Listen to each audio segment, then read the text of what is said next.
Hi, my name is Britt East, and today I want to talk about PDAs, public displays of affection. We all know what these are. You happen to turn a corner and you come across this couple who are in an intimate moment in a public space. And we think to ourselves, oh gosh, get a room. Nobody wants to see that. But if you stop and think about it, it's actually kind of sweet.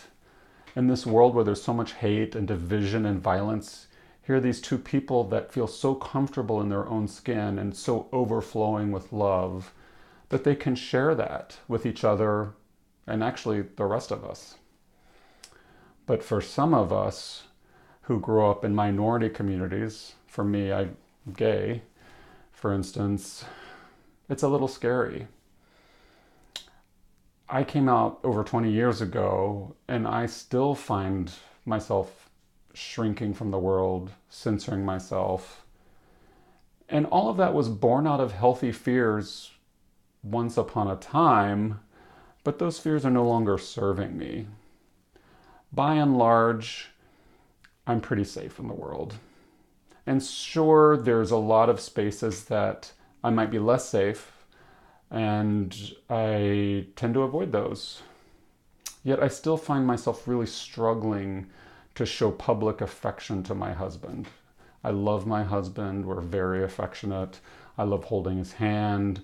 I love hugging him, putting my arms around him. But we don't really do that in public. Something we've really struggled with. Growing up gay in the US, in the southern US in the 1980s was really tough and really scary. And it might have been really dangerous for me to explore that kind of public affection, physical affection with a man then. Being gay was something to hide and be ashamed about. And thank God that is no longer the case for so much of us in so much of the country. But I still find myself looking over my shoulder unless I'm in a very safe space. I still find myself monitoring other people, wondering if I'm safe, carrying all of this baggage from the past that's unwarranted into my present reality, all of this residual shame and internalized homophobia. Look, I am awash in privilege. People perceive me as white. People perceive me as male. I'm American. You can't get more privilege than that. Yes, I've had a lot of adversity given my sexual orientation, my gender identity to a certain degree. But I've had a lot of privilege too. And the one thing about privilege, because it is an unearned advantage, it's nothing I did to be white, nothing I did to be American. It's so important that we take this privilege and use it as a lever to help lift others. It's not up to people of color to fix racism. It is not up to sexual minorities to fix homophobia. It's the work of white people to fix racism, the work of straight people to fix homophobia. So to a certain degree, it is not my job or my role to make all the spaces safe for all gay people in the world. That's many of your jobs who are potentially watching this video. Nor does it mean I'm totally off the hook either. I have a lot more privilege and safety, maybe given my size, given my social standing, given my age, than some other folks in the LGBTQIA plus community. And so I can use that privilege to help lift others in our community. And what I mean is to create safe spaces for them to be publicly affectionate with those that they love. Just as I would want others who might experience more privilege in this situation. Privilege is situational. So in this situation, to help lift me up and create safe spaces for me so that I can be affectionate with my husband.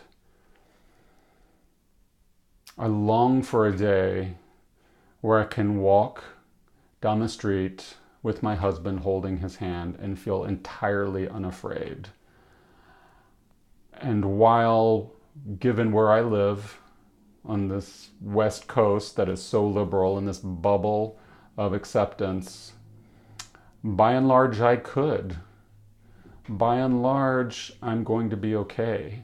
So a lot of this fear and shame is just an inside job. It is not based in reality or logic, at least not in my present reality. Other people in other parts of the country obviously have different situations. So I'm still working on this. I'm still learning how to feel more comfortable in my body next to my husband in public. One thing that we will do, for instance, is lean into each other. If I don't feel safe to hold his hand, if I don't feel safe to throw my arms around his neck, that's okay. I'm not going to dishonor that inner child by pretending I feel safer than I do. But there are little baby steps I can take to start reclaiming my power so I don't lapse into this victim mode of blaming heterosexual people for my station in life, blaming them for all the fear that I might carry. There are so many little things that I can do, even if I can't do everything.